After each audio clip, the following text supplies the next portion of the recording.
Election കമ്മീഷനാണല്ലോ തെരഞ്ഞെടുപ്പ് നടത്തേണ്ടത്. ഭരണഘടനാ സ്ഥാപനമായ ഇലക്ഷൻ കമ്മീഷന് മാത്രമേ തെരഞ്ഞെടുപ്പ് പ്രഖ്യാപിക്കാൻ അവകാശമുള്ളൂ.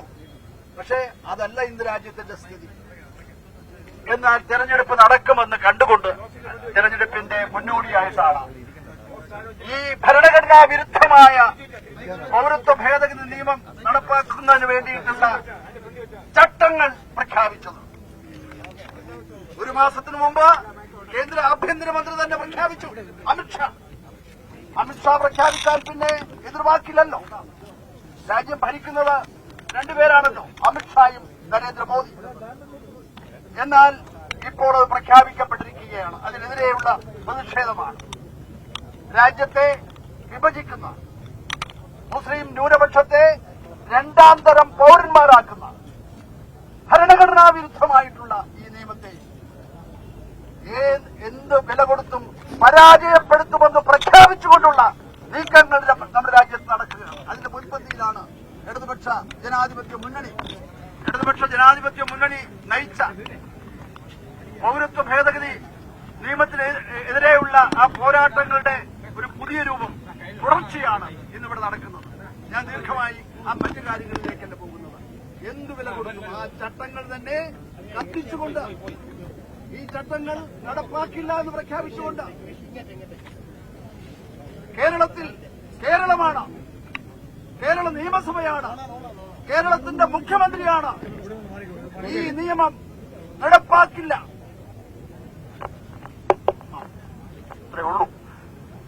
ഈ നിയമം കേന്ദ്ര നിയമമാണെങ്കിലും നടപ്പാക്കില്ല. ഇന്നൊരു മാധ്യമ സുഹൃത്ത് സഖാവ് പന്നിയനോട് ചോദിച്ചു, കേരളത്തിൽ മാത്രം നടപ്പാക്കാതിരിക്കാൻ പറ്റും. നിയമങ്ങളെല്ലാം നടപ്പാക്കുന്നത് സംസ്ഥാനങ്ങളിൽ കൂടിയാണ്. അല്ലാതെ പിന്നെ എന്ത് കേന്ദ്രമാണ്? കേന്ദ്രത്തിന് എന്താ മുകളിലിരുന്നുകൊണ്ട് നടപ്പാക്കാൻ പറ്റും? നടപ്പാക്കില്ല എന്ന് പറഞ്ഞാൽ നടപ്പാക്കില്ല. അത് ഉറച്ച തീരുമാനമാണ്. പ്രഖ്യാപിച്ചു ഇന്നലെ കേരളം മുഖ്യമന്ത്രി വീണ്ടും പ്രഖ്യാപിച്ചു. അതെല്ലാം ഏറ്റെടുത്തുകൊണ്ട് ഉൾക്കൊണ്ടുകൊണ്ടുള്ള പോരാട്ടത്തിന് തുടക്കമാണ് തലസ്ഥാന നഗരിയിൽ ഇന്നിവിടെ തുടക്കം കുറിക്കുന്നത്. ഈ പ്രക്ഷോഭം, ഈ മാർച്ച് ഔപചാരികമായി ഉദ്ഘാടനം ചെയ്യാൻ ഇവിടെ മാങ്കോട് പറഞ്ഞു, നമ്മുടെ കഴിഞ്ഞ പൌരത്വ ഭേദഗതി നിയമത്തിനെതിരെയുള്ള പോരാട്ടത്തിൽ മുന്നണി പോരാളിയായി നിന്ന് പോരാടിയ ഒരു സ്ഥാനാർത്ഥിയാണ് സഖാവ് പന്ന്യൻ രവീന്ദ്രൻ. അദ്ദേഹത്തിന്റെ നേതൃത്വത്തിലാണ് ഇന്ന് LDF ഈ പ്രതിഷേധ മാർച്ച് നടത്തുന്നത്. ഈ പ്രതിഷേധ മാർച്ച് ഔപചാരികമായി ഉദ്ഘാടനം ചെയ്യുന്നതിന് വേണ്ടി നമ്മുടെ പ്രിയങ്കരനായിട്ടുള്ള സഖാവ് പന്ന്യൻ രവീന്ദ്രനെ ഞാൻ ആദരപൂർവ്വം ക്ഷണിക്കുന്നു.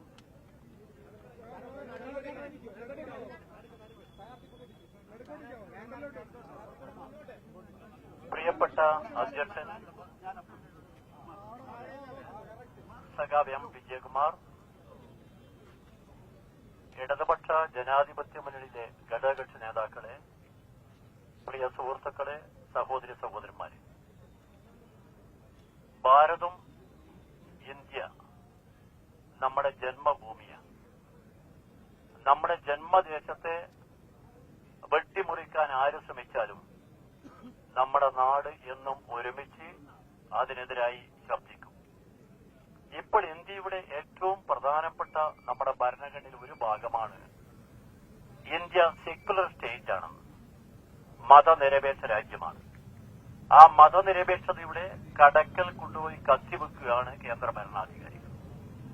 അവർ ഈ നിയമത്തിൽ കൂടി പറയുന്നത് പാകിസ്ഥാൻ, ബംഗ്ലാദേശ്, അഫ്ഗാനിസ്ഥാൻ 3 സംസ്ഥാനങ്ങളിൽ നിന്ന് വന്ന, 3 രാജ്യങ്ങളിൽ നിന്ന് വന്ന ആ മനുഷ്യരെ 6 മതജനവിഭാഗങ്ങളെ, എന്തിനങ്ങനെ പറയുന്നത്? വന്ന മുഴുവൻ ആളുകളെയും പറഞ്ഞൂടെ? അതിൽ മുസ്ലിം സമുദായത്തെ മാത്രം മാറ്റിയതിന്റെ അർത്ഥം എന്താ? അതിനർത്ഥം ഇന്ത്യ വിഭജിക്കാനുള്ള പ്രവർത്തനങ്ങളുടെ ഭാഗമായി അവർ ഹിന്ദു രാജ്യത്തിലേക്ക് പോകുന്നു, അതിന്റെ പടിയാണിതെന്നാണ്. അത് നമ്മുടെ രാജ്യം ഒരിക്കലും അനുവദിക്കില്ല. അതാണ് നേരത്തെ സഖാവ് വിജയകുമാർ പറഞ്ഞത്. നമ്മുടെ രാജ്യത്തിലെ ജനങ്ങൾ അവർ മതനിരപേക്ഷ വിശ്വാസികളാണ്. നമ്മളെല്ലാവരും ഒരുമിച്ച് ജീവിക്കുന്ന നാടാണ്. ഹിന്ദുവും മുസൽമാനും ക്രിസ്ത്യാനികളും ദളിതരുമെല്ലാം. ആ നാട്ടിൽ ഒരു ഹൈന്ദവ രാജ്യമാക്കി മാറ്റാനുള്ള പ്രവർത്തനത്തിന്റെ ഒരു പടി കൂടി മുന്നോട്ട് പോകാനാണ് ഈ തെരഞ്ഞെടുപ്പ് അടുത്ത സമയത്ത് അവർ തീരുമാനിച്ചിരിക്കുന്നത്. ഇനിയിപ്പം സമുദായത്തെയാണ് നോട്ടമിട്ടതെങ്കിൽ നാളെ ക്രിസ്ത്യൻ സമുദായത്തിൽ നോട്ടപ്പെടും, മറ്റ് സമുദായത്തിൽ നോട്ടപ്പെടും. അവസാനം ഹിന്ദു രാജ്യമെന്ന അവന്റെ മുദ്രാവാക്യം നടപ്പിലാക്കാൻ പരിശ്രമിക്കും. നമ്മുടെ രാജ്യത്തിന്റെ പല ഭാഗത്തും അപകടകരമായ സൂചനയാണ്. നിങ്ങൾക്കറിയാമോ, ആസാമിൽ നേരത്തെ നടപ്പിലാക്കാൻ പോയപ്പോൾ ഉണ്ടായിരുന്ന ഒരുപാട് സമരങ്ങൾ ഉണ്ടായിരുന്നു. ആസാമിലെ സമരങ്ങൾ നമ്മുടെ മനസ്സൊന്നും മാറ്റിട്ടില്ല.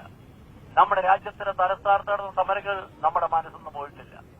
നമ്മുടെ ഭരണഘടനയിൽ തന്നെ ഈ നാട്ടിൽ നോക്കുകുത്തിയായിക്കൊണ്ട് ഇന്ത്യൻ ഭരണാധികാരി നടത്തുന്ന പരിശ്രമത്തിന്റെ ഭാഗമാണിത്. 2019 ഇത് ആദ്യമായി പാർലമെന്റിൽ പാസാക്കി. 2024 ഈ കാലം വരെ ജനങ്ങളുടെ പ്രതിഷേധം കൊണ്ട് മാറ്റിവെച്ചു. എന്തിനാണ് ഇപ്പം കൊണ്ടുവന്നിരിക്കുന്നത്? ബോധപൂർവം വോട്ട് ലാക്കാക്കിക്കൊണ്ട് നമ്മുടെ രാജ്യത്തിലെ ജനങ്ങളുടെ മനസ്സിൽ ഈ മതവികാരം വളർത്തിയെടുക്കുന്നതിന് വേണ്ടിയും അത് വോട്ടാക്കി മാറ്റുന്നതിന് വേണ്ടിയുള്ള നീചമായ കുടിലതന്ത്രമാണ് ഇപ്പൊ BJP പ്രയോഗിച്ചിരിക്കുന്നത്. അതിന് നമുക്കൊരിക്കലും ന്യായീകരിക്കാൻ കഴിയില്ല. മതേതര വിശ്വാസികൾക്ക് മാത്രമല്ല, ഈ നാട്ടിൽ മതനിരപേക്ഷത മാത്രമല്ല, നമ്മുടെ നാട്ടിൽ നിരന്തരമായി ഒരു തരത്തിലും ചാഞ്ചല്യമില്ലാതെ പോരാടുന്ന ഈ നാട്ടിലെ മതനിരപേക്ഷ പ്രസ്ഥാനമാണ് ഇടതുപക്ഷ പ്രസ്ഥാനം. ആ പ്രസ്ഥാനമാണ് ഇന്നിവിടെ ഈ സമരം നമ്മൾ സംഘടിപ്പിച്ചിരിക്കുന്നത്. ആ സമരത്തിന് സൂചന നമ്മൾ ഇന്ത്യക്കാരാണ്. ഇന്ത്യ നമ്മുടെ ജന്മഭൂമിയാണ്. ആ ജന്മഭൂമിയിലെ മനുഷ്യരെ നമ്മളെ തമ്മിൽ തല്ലിച്ച് നമ്മുടെ ഇവിടുന്ന് മാറ്റി നിർത്താൻ ആരെങ്കിലും ശ്രമിച്ചാൽ നമ്മൾ ഒറ്റക്കെട്ട നേരിടുമെന്ന പ്രഖ്യാപനമാണ് ഈ സമരം നമ്മുടെ നാട്ടിൽ വെച്ച് നമ്മൾ പ്രഖ്യാപിക്കുന്നത്. ആ സമരത്തിന്റെ പ്രഖ്യാപനം നമ്മുടെ നാട്ടിന്റെ പൊതുവായ കാഴ്ചപ്പാടാണ്. ഈ നാട് മതനിരപേക്ഷതയുടെ ശക്തമായ പോരാട്ട ഭൂമിയായിരുന്നു. നമ്മുടെ നാടിന്റെ തലസ്ഥാനം അങ്ങനെയായിരുന്നല്ലോ. ആ പോരാട്ട ഭൂമിയിൽ ഈ കേരളത്തിൽ ഇത് നടപ്പിലാക്കാൻ ശ്രമിക്കുന്നത്, അതാണ് വിജയകുമാർ നേരത്തെ പറഞ്ഞത്. കേരളത്തിലെ ബഹുമാനപ്പെട്ട മുഖ്യമന്ത്രി സഖാവ് പിണറായി പറഞ്ഞു, നമ്മൾ നടപ്പിലാക്കുന്ന പ്രശ്നമില്ലെന്ന് പറഞ്ഞത് വെറുതെയല്ല. നമ്മളൊരു തീരുമാനമെടുത്ത് പറയാണ്, ഇത് നടപ്പിലാക്കാൻ നമുക്ക് സാധ്യമല്ല. അതിനെതിരായി അവസാനത്തെ നിമിഷം വരെ പോരാടാൻ നമുക്ക് ഒരുമിച്ച് മുന്നോട്ട് പോകാൻ സുഹൃത്തുക്കളെ. ആ പോരാട്ടത്തിന്റെ തുടക്കമാണ് ഇന്നത്തെ പ്രതിഷേധ പ്രകടനം എന്നുകൂടി പറഞ്ഞുകൊണ്ട് നിങ്ങളുടെ എല്ലാ അനുവാദത്തോടുകൂടി ഈ പരിപാടി ഞാൻ ഔപചാരികമായി ഉദ്ഘാടനം ചെയ്തു.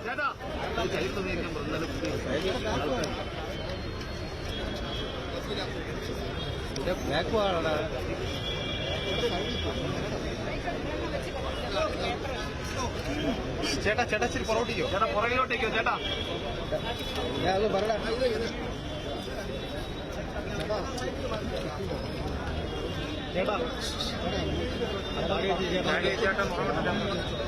ചേട്ടന്റെ കുറുത്ത് മാത്രമേ കിട്ടത്തുള്ളൂ.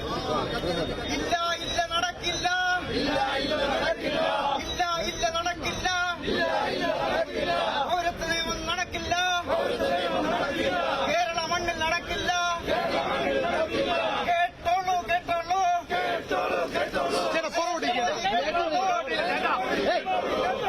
നരേന്ദ്രമോദി കേട്ടോളൂ, പൗരത്വ നിയമം നടക്കില്ല, കേരള മണ്ണിൽ നടക്കില്ല. ഇൻകുലാബ് സിന്ദാബാദ്, LDF സിന്ദാബാദ്, ഇൻകുലാബ് സിന്ദാബാദ്.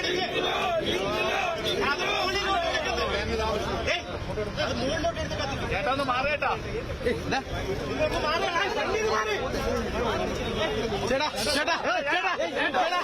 ചേട്ടാ നിങ്ങൾ മാറേ, ഞങ്ങളെ വെച്ചിട്ട് പോവേ ഫ്രണ്ട് കയറുന്ന